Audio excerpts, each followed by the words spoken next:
Hello students, स्वागत है आप सभी लोगों का हमारे चैनल एमएल क्लासेस में।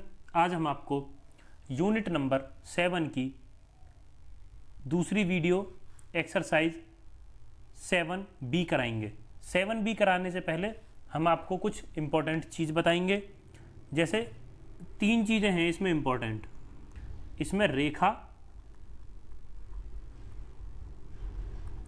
रेखाखंड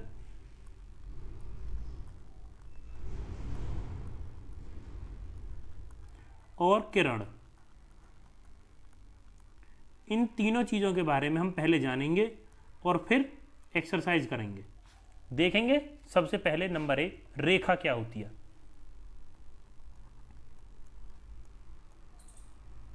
नंबर 1, रेखा किसे कहते हैं। रेखा सीधी होती है, पहले ये पॉइंट लिखेंगे। रेखा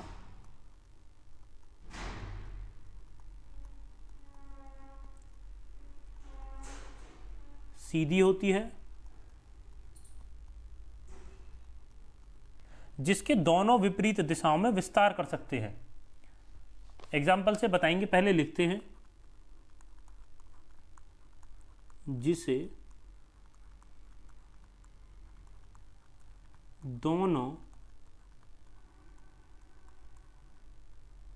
विपरीत दिशाओं में बढ़ा सकते हैं।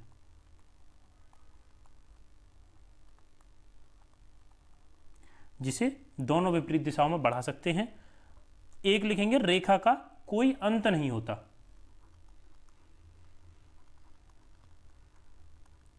रेखा का कोई अंत नहीं होता।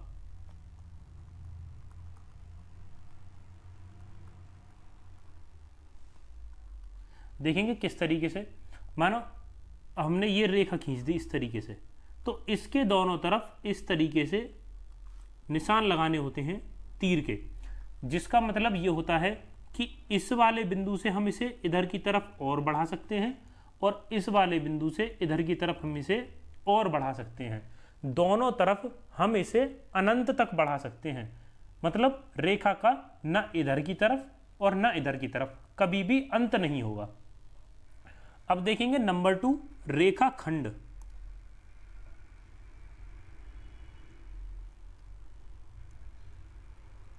नंबर 2, रेखाखंड। रेखाखंड रेखा के किसी भाग को रेखाखंड कहते हैं।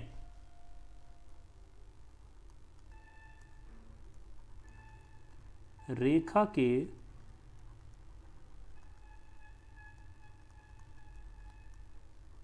किसी भाग को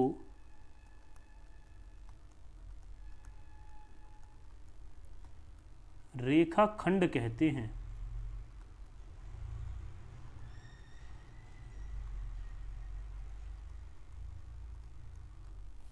जिसमें दोनों ओर अंत बिंदु होते हैं। इसमें दोनों तरफ अंत बिंदु नहीं थे, लेकिन इसमें दोनों तरफ अंत बिंदु होते हैं।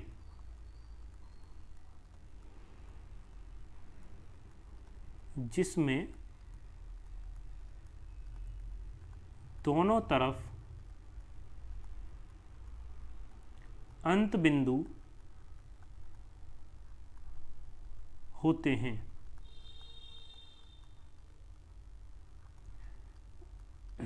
जैसे मानो हमसे कह दिया जाता है कि एक 5 सेंटीमीटर की रेखा खींचिए, तो वहां हमें फिक्स मिल गया कि हमको सिर्फ 5 सेंटीमीटर ही खींचनी है, तो वो रेखा खंड कहलाता है। लेकिन कहते यही है कि रेखा खींचनी है, लेकिन एक संख्या फिक्स कर देते हैं कि 5 सेंटीमीटर। इसको लिखते कैसे हैं, इस तरीके से। यहां रोक लग गई, तीर के आगे इस तरीके से रोक लग गई और इसको इधर ले जाते हैं और ऐसे ये तीर के आगे रोक लग गई। इस तरीके से रेखाखंड को दिखाते हैं। अब ये फिक्स है, मानो ये 5 सेंटीमीटर है, तो इस तरीके से रेखाखंड को दिखाते हैं। अब नेक्स्ट आता है हमारा किरण। किरण किसे कहते हैं।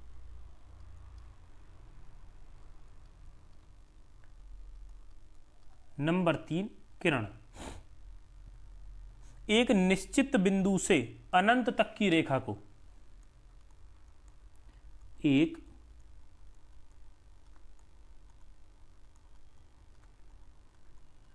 निश्चित बिंदु से अनंत तक की रेखा को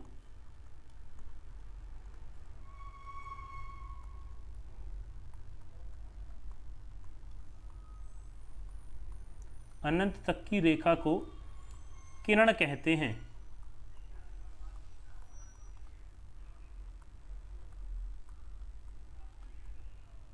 देखो, किरण को समझने का एक बहुत अच्छा उदाहरण है हमारे पास। जैसे हमने टॉर्च देखी होगी गांव में, जैसे क्या टॉर्च है, मानो ये टॉर्च, इस तरीके से टॉर्च बना देते हैं हम।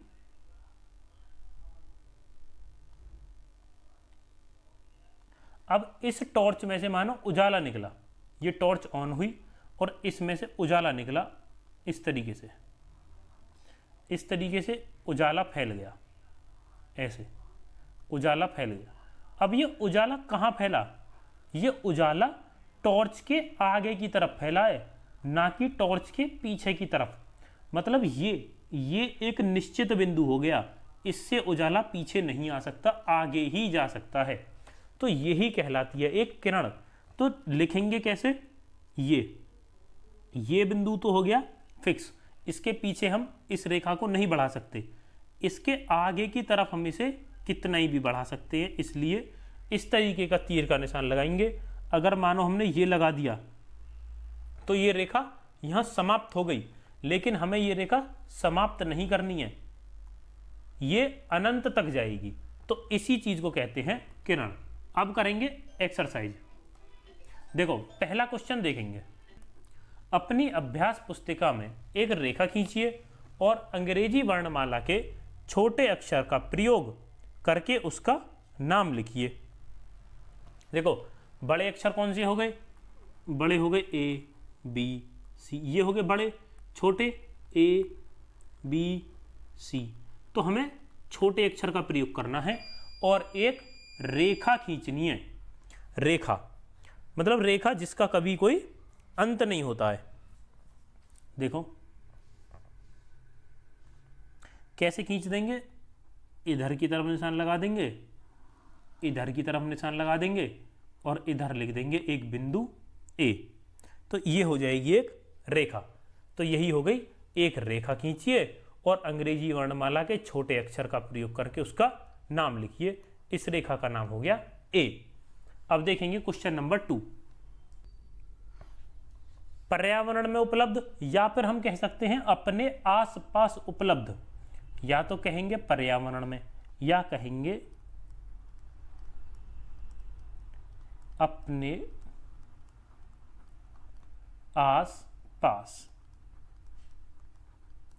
इस तरीके से कहेंगे अपने आसपास में उपलब्ध वस्तुओं की सहायता से कोई 3 ऐसे उदाहरण दीजिए जिनसे रेखाओं या उनके होने का बोध होता है।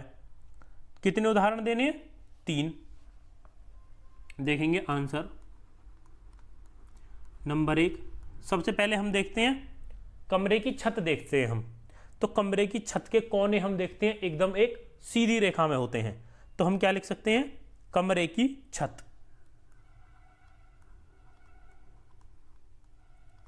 कमरे की छत। देखते हैं कमरे की दीवार एकदम सीधी रेखा में होती है।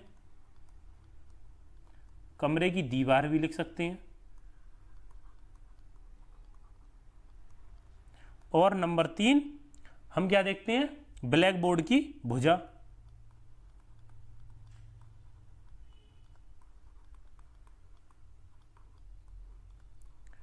ब्लैक बोर्ड की भुजा भी एकदम सीधी होती है। नेक्स्ट क्वेश्चन देखेंगे। रेखा और किरण में अंतर चित्र खींचकर स्पष्ट करें। अभी हमने रेखा किरण दोनों अलग अलग बताए थे, यहां क्वेश्चन में हम आपको दोबारा बताएंगे। सबसे पहले खींचेंगे हम एक रेखा। रेखा कैसे? रेखा इस तरीके से खींच देंगे जो इधर भी अनंत तक जाएगी और इधर भी अनंत तक जाएगी। बेशक हम कोई भी ए और बी इसको नाम भी दे सकते हैं, दो बिंदुओं को हमने नाम दे दिया, लेकिन ये आगे पीछे अनंत तक जा सकती है। अब किरण खींच देंगे,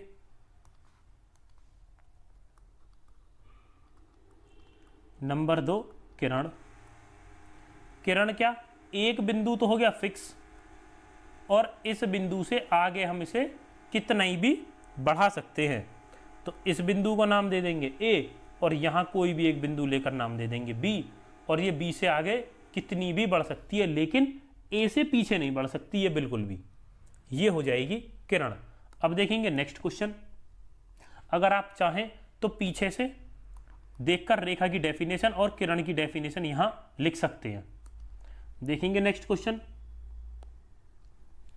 दिए गए प्रारंभिक बिंदु निगमन बिंदु ए और एक अन्य बिंदु बी से होकर जाती हुई एक किरण खींचिए। देखेंगे आंसर। एक किरण खींचनी है हमें, निगमन बिंदु मतलब जहां से स्टार्ट हो रही है ए, ये हो गया ए, और एक अन्य बिंदु बी से होकर गुजरती है।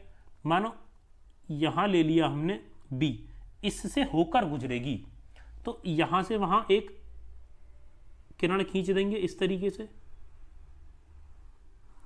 और ये सीधी निकल गई।